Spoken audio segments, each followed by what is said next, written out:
Hi, I'm Tom at Ledgemere Heritage Farm. I know we all love our David Letterman top 5, top 10 lists. I've got like a top 5, top 7 list. How's that? It's like I'm going to beat your 5-minute abs with 4-minute abs.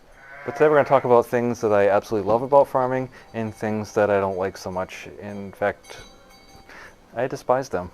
So stick around and we'll talk about this little top 5 to 7 list. My number one favorite thing about being a farmer is I can be outside on the most beautiful days while you're stuck in a cubicle. Number 2, it's usually pretty serene. I don't hear a lot of traffic.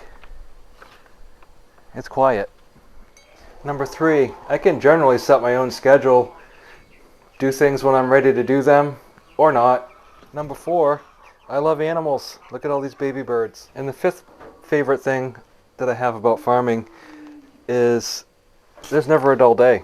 I have severe PTSD and people sometimes misdiagnose that as adult ADHD. And you know what the best thing for adult ADHD is? To have a million things to do. Oh, is that a squirrel? Squirrel. Oh look, squirrel! And what's the number one dislike about being a farmer? Is working in extreme weather. The older I get, the more I don't like the cold. And I don't like working outside when it's... My second biggest dislike about being a farmer is people always trying to beat you down and get something cheaper, telling you they can get it cheaper at the supermarket or the hardware store or the guy down the street. I sell my things as reasonably priced as possible and still make a profit. And that's what all the farmers need to do. And honestly, I don't really want those people that I consider cheapskates because it doesn't matter what I have, it's never going to be cheap enough. And they're probably like that with everybody. Oh, your meat's too expensive, your eggs are too expensive, your chickens are too expensive, your cow's too expensive. Go buy your own, raise them yourself. You'll see how expensive everything is. Number 3, you really don't get a vacation. I've been married 2 years. We still haven't gone on a honeymoon yet. Number 4, you have to work when you're sick. The animals aren't going to feed themselves. You can get away with not doing some things, but there's a lot of stuff that it doesn't matter how sick you are. The stuff just has to get done.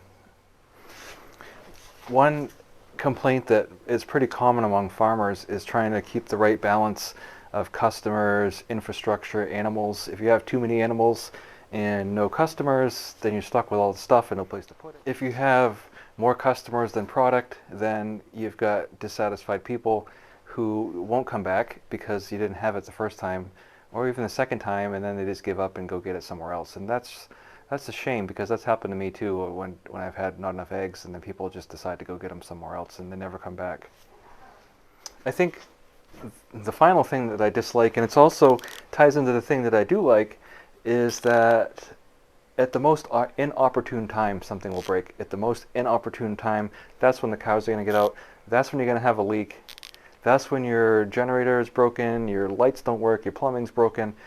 It's just a non-stop whack-a-mole with broken things. And so while I like the variety, a lot of times the stuff happens at the worst time possible. It's snowing out, it's freezing, it's raining, it's blistering sun, you're away somewhere and the kids are home and something's broken or the animals are out. It's just one of those things that really builds a lot of anxiety and a lot of stress.